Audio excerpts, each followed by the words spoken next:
बिस्मिल्लाहिर्रहमानिर्रहीम। अस्सलाम वालेकुम। अच्छा, हमने इलास्टिक कोलिजन पढ़ लिया कि ऐसा कोलिजन जिसमें काइनेटिक एनर्जी कांस्टेंट है, इसे हम इलास्टिक कोलिजन कहते हैं। ठीक है, अब कोलिजन के बाद बॉडीज की वेलोसिटीज क्या होंगी ये हमें नहीं पता। तो उसके लिए एक्सप्रेशन डिराइव करना है हमने by using law of conservation of momentum and law of conservation of kinetic energy, ताकि हम प्रेडिक्ट करें कि अगर एक बॉडी का मास ज़्यादा है, एक बॉडी का मास कम है, वो आपस में कोलिजन करते हैं, तो कोलिजन के बाद वेलोसिटीज़ पर क्या फ़र्क पड़ेगा, नई वेलोसिटीज़ क्या होंगी। It's extremely easy.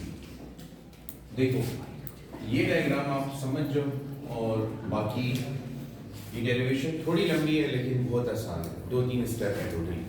तो वो 2-3 स्टेप क्या होंगी वो आपको याद हो गए तो आप डेरिवेशन को याद कर सकोगे इंशाल्लाह। और सेकेंडली डायग्राम आपको समझ आनी चाहिए कि डायग्राम में क्या हो रहा है। देखें, तो ये दो बॉल्स हैं, पॉजिटिव एक्स एक्सिस के अलावा मूव कर रहे हैं और ये बिल्कुल एक कहानी की तरह, कहानी एक दफा का जिक्र है, समझ आई कि नहीं है? तो एक दफा का जिक्र है कि एक बॉल था जिसका मास m1, दूसरा बॉल था जिसका मास m2। ये जा रहा था वेलोसिटी u1 के साथ और ये जा रहा था वेलोसिटी u2 के साथ, और उस वक्त बॉल के हालात कुछ यूं थे। क्या मतलब? u1 is greater than u2। ठीक है, फर्स्ट करो u1 की वेलोसिटी है 5 मीटर पर सेकंड और m1 की वेलोसिटी और m2 की वेलोसिटी है 2 मीटर पर सेकंड। ठीक है, अच्छा, अब ये कोलिजन करेंगे और कोलिजन के बाद वेलोसिटीज इफेक्ट हुई होंगी। Yes sir. m2 तो ये मोमेंटम का कुछ हिस्सा इसको देगा, तो ये स्पीड अप हो जाएगा और ये स्लो डाउन हो जाएगा। हम इस वक्त ये सिचुएशन स्टडी कर रहे हैं। फर्स्ट करो कोलिजन के बाद इसकी वेलोसिटी है v1 और इसकी वेलोसिटी v2। अभी भी दोनों वन डायमेंशन में पॉजिटिव एक्स एक्सिस के ही अलोंग जा रहे हैं, लेकिन v1 is less than v2। ठीक है, अच्छा, मैं ये अज्यूम कर रहा हूँ कि दोनों के मासेस सेम हैं। मैं ये अज्यूम कर लेता हूँ कि दोनों के मासेस सेम हैं। अब इधर देखो, इधर देखो, अगर m1 भी 1 kg है, m2 भी 1 kg है। अब ये बताओ कि m2 अगर आप इस गाड़ी में हो तो आपको क्या लगेगा कि वो गाड़ी आपके पास आ रही है और आप रेस्ट पे हो, लगेगा कि नहीं? तो आपको क्या लगेगा कि ये गाड़ी कितनी स्पीड से आपके पास आ रही है? 3 मीटर पर सेकंड से आपके पास आ रही है। क्यों? क्योंकि खुद आप कितनी स्पीड से जा रहे हो। अगर आप रेस्ट पे होते तो फिर आपको लगता है कि वो, लेकिन क्योंकि आप पहले से 2 मीटर पर सेकंड की स्पीड से जा रहे हो तो आपको ये लग रहा है कि relative to you he is approaching you with the speed of 3 metre per second. ठीक है, अच्छा, अब इधर आ जाओ, ये गाड़ी आपके आगे ले जा रही है और आप पीछे गाड़ी में बैठे हो। अब आपको क्या लगेगा? आपको लगेगा ये वाली गाड़ी 3 मीटर पर सेकंड से पीछे आ रही है। फील किया क्या? रोड पे जब आप गाड़ी में बैठे होते हो, ठीक है, तो जब किसी गाड़ी के करीब आप जा रहे होते हो तो आप ये नहीं कहते कि मैं उसके करीब जा रहा हूँ, आपको ये महसूस होता है कि मैं तो आराम से बैठा हूँ, वो गाड़ी पीछे आ रही है। ये एक्सपीरियंस होता है। तो अब देखो, वो क्या कह रहा है? वो कह रहा है कि ये वाली गाड़ी इसके करीब आ रही है +3 मीटर पर सेकंड से, तो उसको लगता है कि वो गाड़ी इसके पास आ रही है। ठीक है, आगे आ रही है। इसको क्या लगता है कि ये गाड़ी पीछे जा रही है, तो इसके मुताबिक रिलेटिव स्पीड क्या होगी? स्पीड 3 मीटर पर सेकंड होगी, लेकिन वेलोसिटी -3 मीटर पर सेकंड होगी। ये बात जरा एक दफा और सुनो। जब आप यहाँ से देखोगे, यहाँ से इस गाड़ी में बैठ के देखोगे तो आपको क्या लगेगा इधर से कि ये गाड़ी आपके करीब आ रही है, कितनी स्पीड से? 3 मीटर पर सेकंड से। ये पॉजिटिव एक्स एक्सिस के अलोंग जा रही है, आपको अप्रोच कर रही है, तो हम कहेंगे वेलोसिटी है 3 metre per second along x axis. ठीक है, पॉजिटिव वाली। अब अगर मैं यहाँ से आके देखूं तो अब मुझे क्या लगेगा? अब मुझे ये लगेगा कि मैं तो खड़ा हूँ लेकिन ये वाली गाड़ी पीछे आ रही है। समझ आई कि नहीं आई? कितनी वेलोसिटी के साथ? -3। तो दोनों एक दूसरे को अप्रोच कर रहे हैं, दोनों एक दूसरे को अप्रोच कर रहे हैं। तो the relative speed of approach, the relative speed of approach is calculated by using formula absolute of u1 - u2 या absolute of u2 - u1 same directions में स्पीड को या वेलोसिटी को सब्ट्रैक्ट करना है। अब बताओ अगर मैं इसको कैलकुलेट करूं तो ये बेसिकली क्या है 5 माइनस 2 जिससे क्या आता है 3 मीटर पर सेकेंड। और ये क्या है 2 माइनस 3 इससे भी क्या आएगा 5 2 माइनस 5 माइनस 3 नहीं आएगा। आप इसको इग्नोर कर रहे हैं, ये एब्सोल्यूट का सिंबल है। हम यहाँ पे सिर्फ मैग्नीट्यूड कैलकुलेट कर रहे हैं तो मैग्नीट्यूड तो 3 होगा। तो यहाँ पे क्या लिखा है relative REL means relative, V stands for speed, the relative speed of तो दोनों एक दूसरे को यही कह रहे हैं कि आप मेरे पास आ रहे हैं या दूसरा भी यही कह रहे हैं कि आप मेरे पास आ रहे हैं कितनी स्पीड के साथ 3 मीटर पर सेकंड के साथ। समझ आई? अच्छा अब हमारी एजम्पशन ये है, एजम्पशन ये है कि दोनों के मासेस सेम है, दोनों के मासेस अगर इन दोनों के मासेस सेम है तो फिर स्पीड्स इंटरचेंज होंगी होंगी कि नहीं? तो मासेस सेम हो तो स्पीड्स इंटरचेंज हो जाती हैं। तो अब इसकी नई स्पीड क्या होगी 5 मीटर नो और इसकी 5 मीटर पर सेकेंड। ठीक है अब ये एक दूसरे को रिसीव करेंगे यानी एक दूसरे से दूर जाएंगे। पहले 3 मीटर पर सेकेंड से एक दूसरे के करीब आ रहे थे, अब इसकी स्पीड ज्यादा हो गई है, इसकी स्पीड कम हो गई है। तो अब ये क्या कहेगा 3 मीटर पर सेकंड आगे। अब ये कहेगा सुनो ये कहेगा कि ये पहले ये क्या कह रहा था कि ये मेरे करीब आ रहा है कितनी स्पीड से 3 मीटर पर सेकंड से। अब ये क्या कहेगा कि ये मुझसे दूर जा रहा है कितनी स्पीड से और वेलोसिटी -3। अच्छा ये क्या कहेगा ये कहेगा कि ये आगे जा रहा है। समझ आई कि नहीं आई? अब इसकी गाड़ी स्लो हो गई है, इसकी गाड़ी स्पीड अप हो गई है। तो अब ये कहेगा ये मुझसे दूर जा रहा है with how much speed 3 metre per second. अब इधर देखो वेलोसिटीज के साइन इंटरचेंज हुए कि नहीं?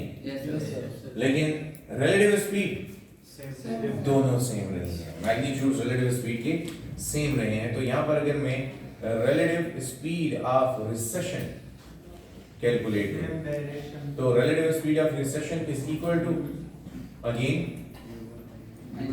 v1 माइनस v2, ठीक है ना, या फिर v2 माइनस v1। चलो चेक कर लो इसको भी।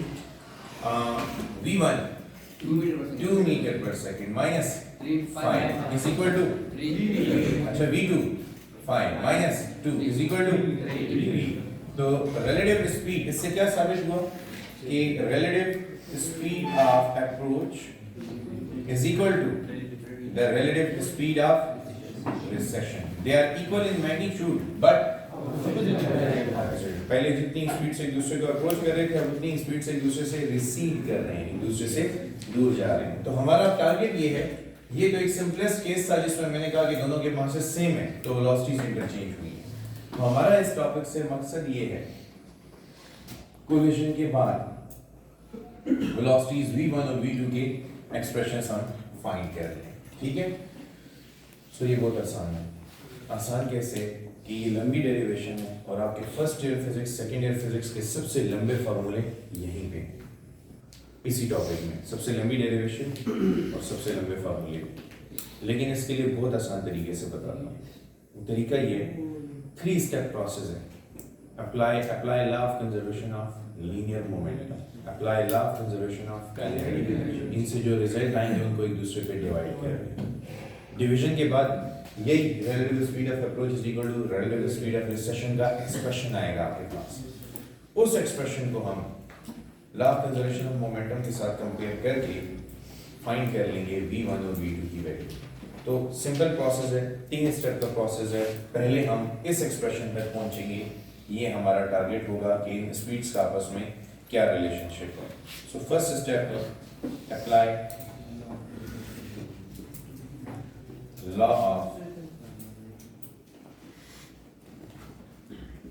Conservation of linear momentum. और अगर ये स्टेप आपने कर लिया तो फिर वो अगला स्टेप तो आपको बिल्कुल गपशप लगेगा, वो बहुत आसान है। अच्छा अब बताओ बच्चों, according to law of conservation of linear momentum, linear initial momentum is equal to, अच्छा इनिशियल मोमेंटम m1 के पास भी है और m2 के पास भी है। फाइनल मोमेंटम m1 के पास भी और m2 के पास भी है, ठीक है। अच्छा, इनिशियल मोमेंटम तो m1 u1 plus m2 u2 is equal to m1 v1 plus m2 v2, ठीक है। अब सारे 1 एक तरफ और 2, तो देखो ये 1 उस तरफ जाएगा तो नेगेटिव हो जाएगा कि नहीं, और ये 2 उस तरफ जाएगा तो नेगेटिव। तो अब आपके पास जी अच्छा कर देते हैं, इधर ले आते हैं। अब अगर m1 v1 को उधर शिफ्ट करें और m2 u2 को इधर शिफ्ट करें तो क्या आएगा? m1 u1 यहाँ पे पहले से मौजूद है और यहाँ से कौन आ रहा है? Minus m1 v1 is equal to, इधर पहले से कौन मौजूद है? m2 v2, इधर पहले से मौजूद है m2 v2 और इधर से कौन आ रहा है? Minus m2 u2। अब बताओ इन दोनों में क्या कॉमन है? हाँ, इन दोनों में कॉमन है m1, तो रिजल्ट आएगा m1 u1 minus v1 is equal to m2 v2 minus u2। समझ आ गई बात? ये हमारे पास एक्सप्रेशन नंबर 1 बन जाएगा। अच्छा, अब सेम प्रोसेस फॉलो करना है। बताओ ये कोई मुश्किल है? Initial momentum is equal to final momentum. Diagram में आपको पता है दो बॉल्स हैं, P1 मोमेंटम इसका है, P2 मोमेंटम इसका है, टकराएंगे, इसका मोमेंटम P1 प्राइम, इसका मोमेंटम P2 प्राइम। एग्जैक्टली यही करेंगे हम काइनेटिक एनर्जी के लिए। Apply law of conservation of kinetic energy.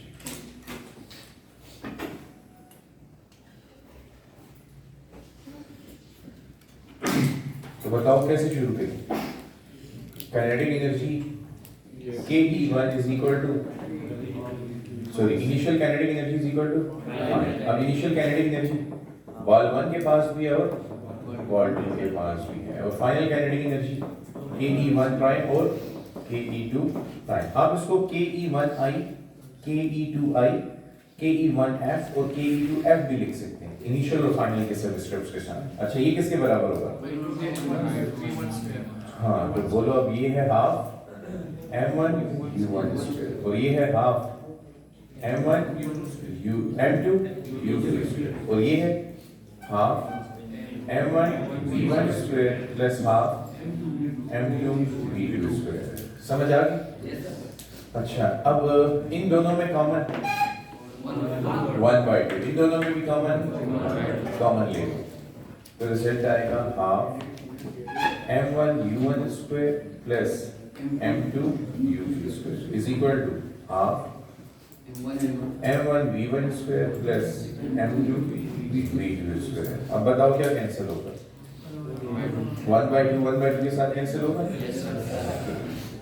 अब अगेन वही पॉलिसी, 1 एक तरफ 2 एक तरफ, तो ये उधर जाके नेगेटिव हो जाएगा, ये इधर आके नेगेटिव हो जाएगा। तो इधर पहले से मौजूद है m1 u1 स्क्वायर और उधर से आ रहा है m1 v1 square is equal to, इधर पहले से मौजूद है m2 v2 स्क्वायर और उधर से आ रहा है m2 u2 स्क्वायर।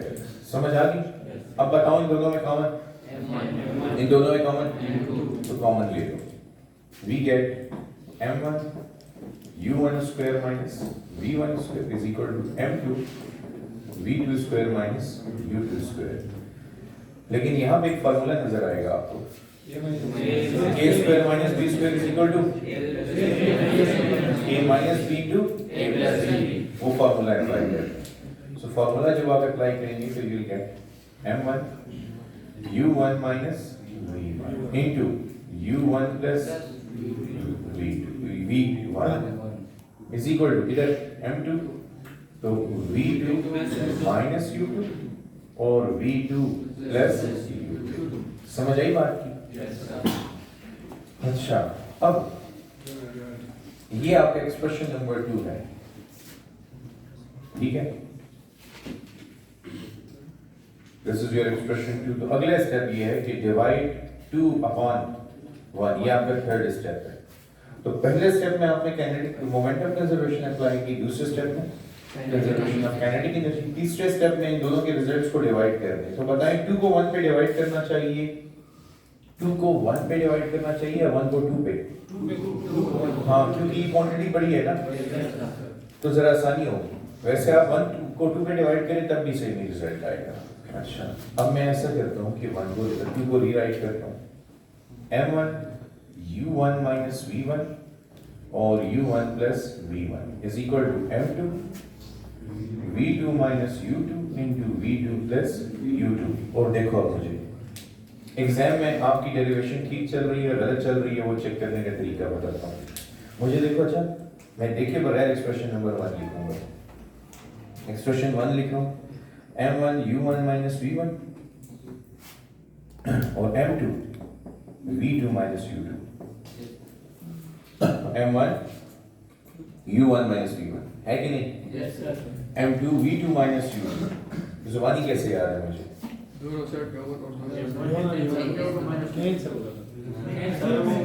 मुझे ये पता है कि डेरिवेशन के दौरान अगर मेरी डेरिवेशन ठीक है तो ये पूरी क्वांटिटी इसकी कॉपी होनी चाहिए, कैंसिल होगी। ये पूरी क्वांटिटी किसकी कॉपी होनी चाहिए? तो मैंने उधर ऊपर नहीं देखा, मैंने इधर ऊपर देखा। समझ आई कि नहीं आई? मैं इससे कॉपी कर रहा हूँ क्योंकि इन्होंने कैंसिल होना है। अगर मेरी डेरिवेशन गलत है एग्जाम के दौरान ही मुझे पता चल जाएगा कि ये मैंने गलती की हुई है, ये कैंसिल होने चाहिए। अच्छा, अब क्या बच गया? u1 plus v1 is equal to v2 plus u2। अब ऐसा करें, इस एक्सप्रेशन को एक्सप्रेशन नंबर 3 का नाम देके यहीं छोड़ दें, ठीक है? और ऊपर रीराइट करेंगे हम इसको इन सच अ वे, 3 का नाम देना, हाँ, इन सच अ वे कि वेलोसिटीज बिफोर कोलिजन एक तरफ चली जाए और वेलोसिटीज आफ्टर कोलिजन दूसरी तरफ चली जाए। तो देखो u velocity before and v velocity after. तो इस u2 को उधर ले लेते हैं तो रिजल्ट आएगा equation 3 implies that u1 minus u2 is equal to, इधर v2 पहले से मौजूद है, v2 minus v1। ठीक है, अब देखो u1 क्या है, उधर देखो u1 क्या है, फाइन, और u2 क्या है, 2 is equal to, बताओ v2 क्या है, v2 माइनस v1 क्या है, 2, 5 minus 2 3, 5 minus 2 मैग्नीट्यूड सेम है कि नहीं? और हमने ये साबित कर दिया, relative speed of approach is equal to relative speed of recession. तो ये है वो रिलेटिव स्पीड का formula, relative speed of approach is equal to relative speed of recession. कुछ समझ आई? ओके, अब इसको आप एक्सप्रेशन नंबर 4 का नाम देके चाहें तो सेव रखिए और हम इसके आगे अब क्या करेंगे? मुझे चाहिए क्या, मेरा टारगेट क्या था? फिर रिमेंबर v1 और v2, ये मेरे टारगेट्स थे, ठीक है नहीं? अच्छा, क्या मुझे इस एक्सप्रेशन से v1 और v2 की वैल्यू मिल सकती है? क्योंकि मुझे u1 और u2 तो पता है लेकिन v1 और v2 पता नहीं, इसमें मिल सकती है नहीं। एक इक्वेशन में दो अननोन हो तो सॉल्यूशन पॉसिबल नहीं होता। एक्चुअली अगर देखो तो मुझे u1 पता है, u2 पता है, लेकिन v1 भी अननोन है और v2 भी अननोन है। लेकिन गौर से देखो, इसी बोर्ड पर इक्वेशन नंबर 2 का भी यही हाल है, इक्वेशन नंबर 1 का भी यही हाल है। वो हाल क्या है? m1 हमें पता होता है, u1 पता होता है, m2 पता होता है, u2 पता होता है, लेकिन v1 और v2। तो अगर कोई पूछे कि सर आपने मोमेंटम कंजर्वेशन भी अप्लाई किया, फिर काइनेटिक एनर्जी भी अप्लाई की, तो ये आप क्यों कर रहे हैं? मेरा टारगेट क्या था? v1 और v2 फाइंड करना। तो मुझे बताओ, क्या मुझे इस इक्वेशन से v1 v2 मिल सकता है? नहीं, क्योंकि एक इक्वेशन में अगेन दो अननोन है। इधर आओ, काइनेटिक एनर्जी में m1 पता है, u1 पता है, लेकिन v1 नहीं पता, u1 पता है लेकिन v1 नहीं पता, m2 पता है, v2 पता है, नो v2 नहीं पता, u2 पता है, u2 पता है, लेकिन v2 अगेन v2 तो एक ही बात है, v1 एक ही बात है। इस इक्वेशन में भी दो अननोन है, बाकी सारे नोन है, फिर सॉल्यूशन पॉसिबल। इनकी डिवीजन के बाद भी मुझे एक ऐसी इक्वेशन मिली जिसमें दो अननोन है और बाकी क्वांटिटीज नोन है, तो सॉल्यूशन पॉसिबल नहीं था। तो अब मुझे अगर v1 फाइंड करना है तो मैं ऐसा करूंगा कि v2 की वैल्यू इस एक्सप्रेशन से निकाल के इस एक्सप्रेशन में पुट करूंगा। तो V2 गायब हो जाएगा और इक्वेशन में सिर्फ एक अननोन रह जाएगा, वो कौन है? V1। दोबारा सुनो, इसमें भी V2 मिसिंग है, इसमें भी V2 मिसिंग है। तो अगर मैं यहाँ पे V2 की वैल्यू निकाल के ऊपर पुट कर दूं तो यहाँ से V2 गायब हो जाएगा। V2 गायब होगा तो U2, V1 और U1 आएंगे। उसमें V1 अननोन है लेकिन बाकी तो नोन है। तो इस इक्वेशन में V1 एज अननोन मौजूद है, यहाँ पे भी अननोन मौजूद है, उसको एलिमिनेट करके मैं रिजल्ट फाइंड कर दूंगा। समझ आई बात? अब इसको देखो, फिर ना समझ आए तो मुझसे पूछना, मैं एक्सप्लेन करूंगा। सो एक्सप्रेशन फॉर V1,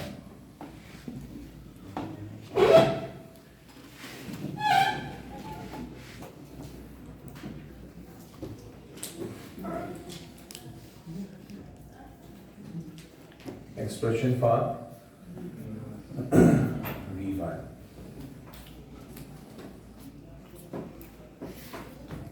ओके देखो बच्चों, इक्वेशन नंबर 3 के मुताबिक बताइए V2 किसके बराबर होगा? F4 में भी यही बात है, V2 की वैल्यू चाहिए। U1 plus V1 minus U2, तो U1 plus V1 minus U2। इससे भी यही आता है, देखो V2 चाहिए, ये नेगेटिव इधर आके पॉजिटिव, तो U1 plus V1 minus U2 बन जाएगा। समझ आई? इसको आप नाम दे दें इक्वेशन नंबर 5 का। नाउ पुट 5 इन 1, 5 को 1 में पुट करो। अब देखो, जो मैंने कहा था आपको कि अगर मैंने V2 की वैल्यू यहाँ पे पुट की तो V2 एलिमिनेट हो जाएगा, पूरी इक्वेशन में सिर्फ V1 अननोन होगा। चेक करते हैं। M1 U1 minus V1 is equal to M2 into V2 की जगह U1 plus V1 minus U2, और उसके साथ और क्या मौजूद? माइनस U2 तो अपना मौजूद है ना, ठीक है। अच्छा मैं दोबारा बताता हूँ, ये देखिए ये वाली जो वैल्यूज हैं ये किसकी हैं? ये तो V2 आया है और इसमें U2 मौजूद था कि नहीं? तो ये अपना फार्मूले का U2 है। अब M1 U1 minus V1 is equal to M2 U1 plus V1 minus U2 minus U2 minus 2 U2। समझ आ गई? अब ऐसा करें कि M1 को अंदर मल्टीप्लाई करें ताकि मैं V1 एलिमिनेट कर सकूं। तो M1 multiply with U1, M1 U1 minus M1 V1 is equal to M2 U1 plus M2 V1 minus 2 M2 U2। समझ आ गई? अच्छा अब देखो, अननोन क्वांटिटीज को एक तरफ और नोन को दूसरी तरफ कर देंगे, तो ये अननोन क्वांटिटी वाले फैक्टर है।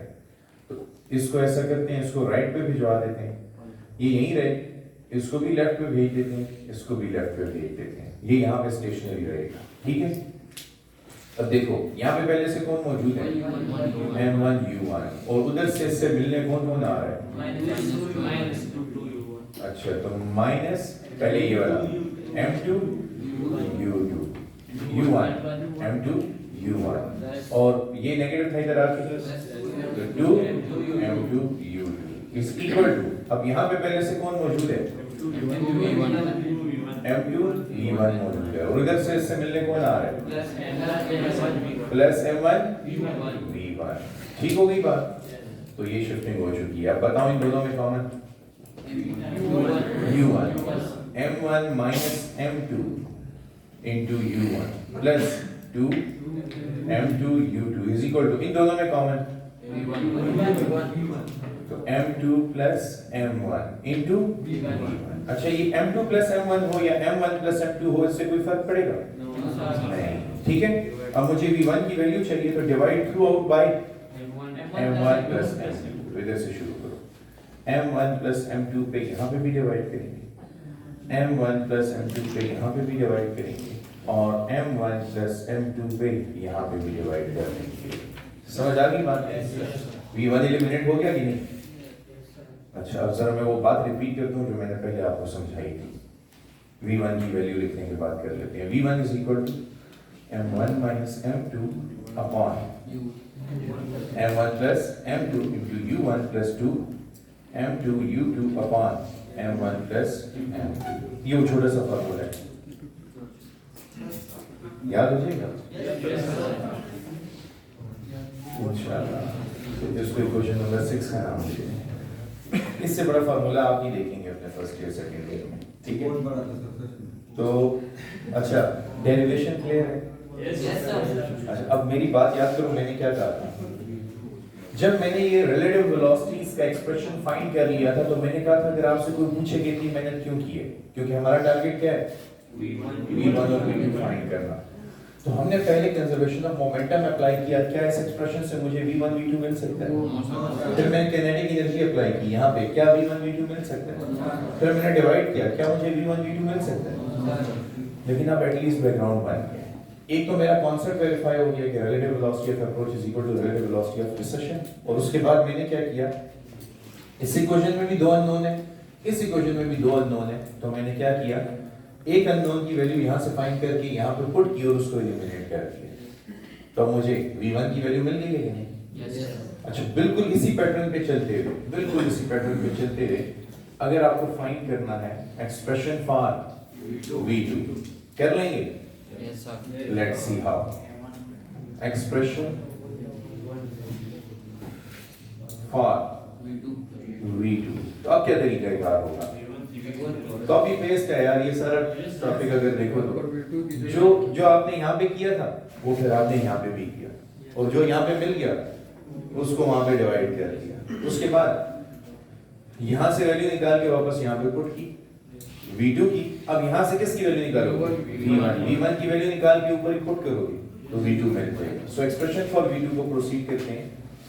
एक्सप्रेशन फॉर v2 में कॉपी करते हैं। एक्सप्रेशन नंबर 3 के मुताबिक, एक्सप्रेशन नंबर 3 के मुताबिक v1 की क्या वैल्यू होगी? v2 plus u2 v2 plus u2 minus u1। समझ आ गई? अच्छा, ऐसा करते हैं कि इसको एक्सप्रेशन नंबर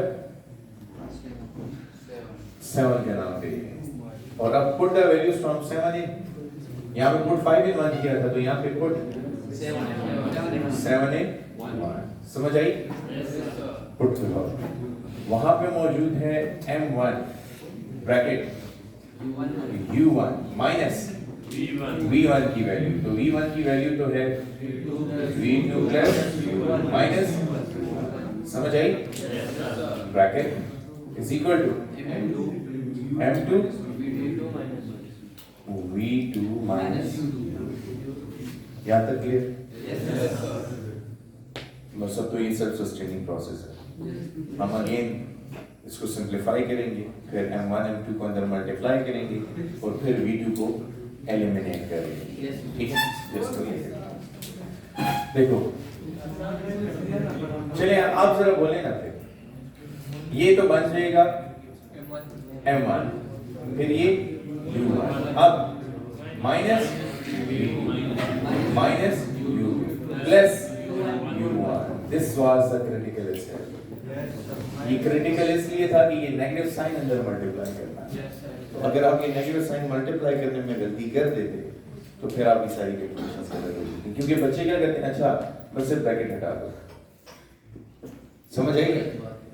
तो सिर्फ ब्रैकेट नहीं हटानी होती है। देखो मैंने कलर भी चेंज किया है, ब्रैकेट भी लगाई है, ताकि आप क्लियरली अंडरस्टैंड करो कि अगले स्टेप में क्या होने वाला है।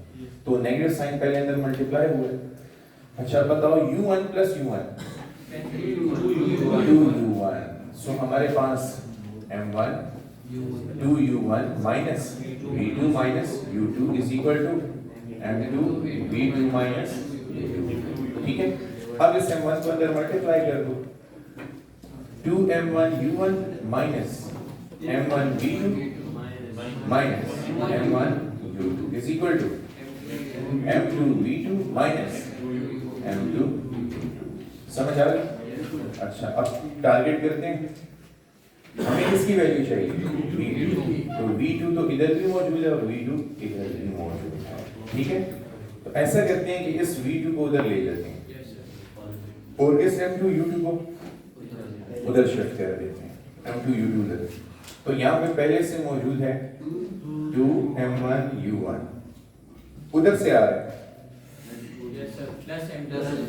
प्लस M2 U2 और ऐसा करते हैं इसमें M1 कॉमन आ सकता है तो इसको इधर कर लेते हैं। चलिए ठीक है, ले आते हैं प्लस M2 U2 इधर मौजूद minus M1 U2 is equal to इधर पहले से मौजूद M2 V2 उधर से आ रहा है प्लस M1 V2 ठीक है। अब देखो इन दोनों में कॉमन U2 तो यहाँ पे बनेगा 2M1 U1 plus M2 minus M1 into is equal to M2 plus M1 into समझ आई बात? यहाँ तक कोई डाउट? अब क्या करेंगे? डिवाइड बाय हाँ तो पहले इसको M1 प्लस M2 बना दो ना, ऑर्डर में कर देते हैं। तो M1 plus M2 M1 plus M2 और M1 प्लस M2 ठीक है। तो ये कैंसिल हो जाएगा, we are left with V2 तो V2 की वैल्यू आ जाएगी V2 is equal to M2 minus M1 upon M1 plus M2 into U2 plus 2M1 U1 upon M1 plus M2 समझ आ गई बात? तो बस क्लियर है आपके सामने रिजल्ट और क्या मानना है। This is your equation number 8। तो 6 और 8 में आपको V1 और V2 अननोन वेलोसिटीज मिल गई हैं, यही आपका टारगेट ठीक है। अब मैं ऐसा करता हूँ इसको पॉज करो, फिर मैं इसके बाद ये याद करना सिखाता हूँ। अच्छा अब हमें V1 और V2 के एक्सप्रेशंस याद करने हैं ठीक है। मैं आपको याद करने का तरीका बताता हूँ, इधर देखो। V1 is equal to M1 minus M2 into U1 upon M1 plus M2 plus 2 M2U upon M1 plus M2 check करोगे ठीक है, मुझे याद है। दोबारा देखो V2 को भी देखो, V2 is equal to M2 minus M1 U2 upon M1 plus M2 plus 2 M1 U1 upon M1 plus M2। अब उसको याद कैसे किया हुआ है, जरा सिंप्लीफिकेशन देखो। अच्छा जब भी आपके पास कॉम्प्लिकेटेड फार्मूले आए और वो हो तो सबसे पहले उनका सिमिलैरिटी इंडेक्स चेक करो। M1 plus M2 M1 plus M2 M1 plus M2 दोनों में है तो फर्स्ट करो मेरे पास कोई इक्वेशन नहीं है, मैं बनाना चाहता हूँ तो I'll go like this V1 is equal to V2 is equal to अब V1 चार एक्सप्रेशन है total M1 plus M2 plus M1 plus M2 ठीक है, और इसमें भी M1 plus M2 और यहाँ पे M1 plus M2 ठीक है। अब ये तो मुझे याद करने की जरूरत नहीं है इसके तीन ऑपरेटर्स में सारे M1 plus M2 खत्म हो गई बात। अब ऊपर यहाँ से जब मैं स्टार्ट लूंगा इधर क्या है V1 1 है ना, तो मैं इधर लिखूंगा M1 minus M2 समझ आई। इधर क्या है 2 तो इधर क्या लिखूंगा 2 minus M1 समझ आई कि नहीं आई। अच्छा इधर V1 है ना इसलिए मैं यहाँ पे U1 और इधर V2 है तो इसलिए यहाँ पे U2, फिर इधर भी 2 है इधर भी 2 है और इधर क्योंकि V1 है तो इधर आएगा M2 U2 U1 यूज हो चुका है तो इधर U2 आना है तो उसके साथ M2 आएगा। फिर इस तरह इधर V2 है ना U2 यूज हो चुका है इधर क्या आएगा तो उसके साथ समझ आई कि नहीं आई। अब इसको एक दो दफा करो, अभी ये वीडियो जरा पॉज कर दो। लिख लिया सबने? मुझे देखें मैं एक दफा और लिख रहा हूँ, सीक्वेंस आपके माइंड में उतर जाएगा इंशाल्लाह। तो V1 is equal to इधर एक नो हमेशा इसी तरह लिखना है जैसे मैं बता रहा हूँ। V2 is equal to पहले उसके स्ट्रक्चर तो बनाओ ना, फंडामेंटल सेट करो फिर उसमें वैल्यू पुट करेंगे M1 plus M2 M1 plus M2 M1 plus अच्छा इधर अब ये 1 है ना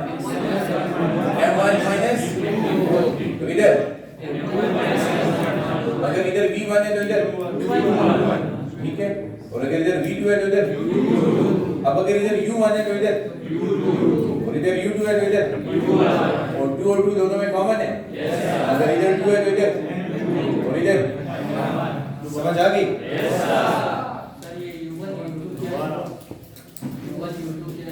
U1 U2 velocities before collision है, बाल्स की कोलाइड करने से पहले जो वेलोसिटी समझ। अब स्पेशल केसेस को देखो।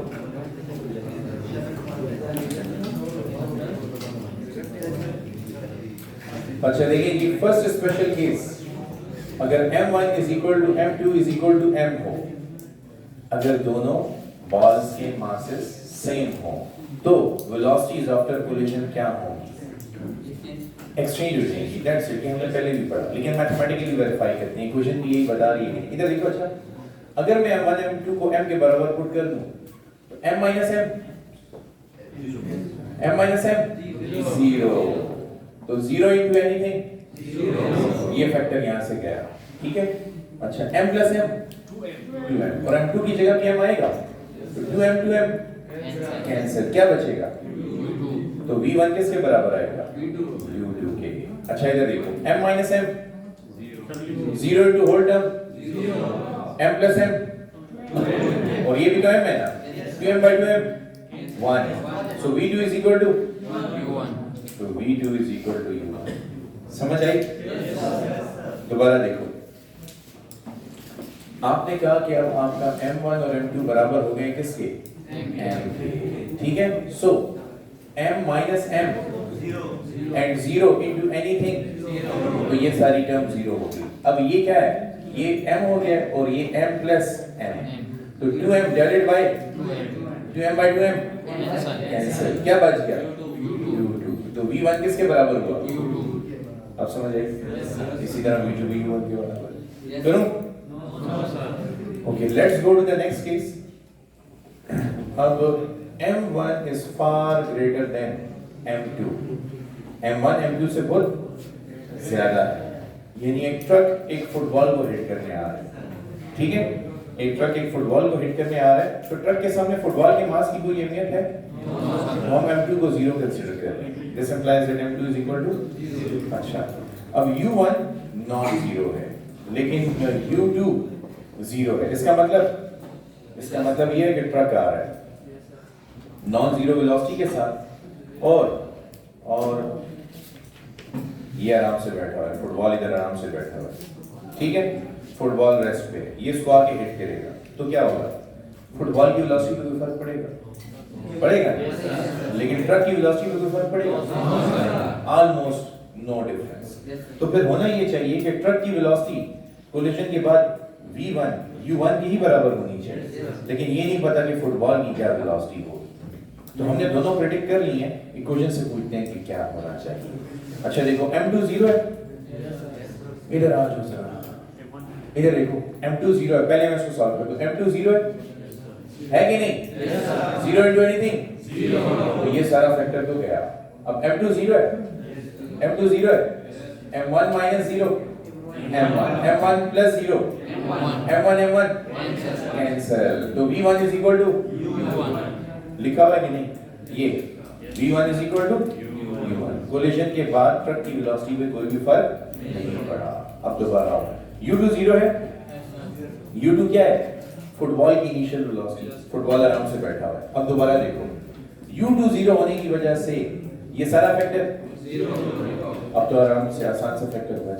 m2 भी 0 है, तो m1 by m1 कैंसिल, तो 2u1 आएगा, तो v2 is equal to 2u1। इसका क्या मतलब हुआ कि फुटबॉल ट्रक की डबल वेलोसिटी से जा रहा होगा। समझ आई कि नहीं आई? तो अब अगर ये क्वेश्चन मैं आपसे यूं पूछूं कि एक ट्रक है जिसका मास है 4000 kg या 10,000 kg, ठीक है, और वो 20 किलोमीटर पर आवर की स्पीड से एक फुटबॉल को जिसका मास है 0.5 kg हिट करता है, तो बताओ कोलिजन के बाद ट्रक की वेलोसिटी क्या होगी? 20 किलोमीटर, लेकिन फुटबॉल की 40। जुबानी तो अब याद हुआ है। अब ये समझ आई है कि इसके लिए कितनी तकलीफ उठाई है हमने। वो पूरा बोर्ड फिल किया, फॉर्मूले याद किए, लेकिन अब हमें एक्सप्रेशन जुबानी याद है तो हम डायरेक्ट रिजल्ट्स बता रहे हैं। तो ये था एक दफा का जिक्र। समझ आई कि नहीं? अब दूसरी दफा का जिक्र है। ये फुटबॉल भी बड़ा गैरतमान था। अगली दफा ट्रक आराम कर रहा था तो फुटबॉल ने सोचा कि अब मैं अपना बदला लूंगा इससे। ठीक है, तो इधर देखो स्टिल वही कंडीशन है, m1 is far greater than m2, so m2 is almost 0 as compare to m1। अच्छा, अब क्या हालात हैं? पहले तो ट्रक की वेलोसिटी नॉन जीरो थी ना, लेकिन अब ट्रक की वेलोसिटी, और पहले बॉल फुटबॉल की वेलोसिटी 0 थी, अब नॉन जीरो। अब फुटबॉल आएगा, ट्रक को हिट करेगा और ट्रक डबल वेलोसिटी से फुटबॉल की डायरेक्शन में जाएगा। हाँ, नहीं जाएगा, क्या होगा? फुटबॉल रिबाउंड करेगा। तो आप तो ये प्रेडिक्ट कर रहे हैं कि कोलिजन के बाद ट्रक रेस्ट पर ही रहेगा और फुटबॉल की वेलोसिटी माइनस u2 हो जाएगी, equal magnitude but opposite direction. ठीक है, अब यही बात इक्वेशन से चल के पूछेंगे ऐसा है या नहीं।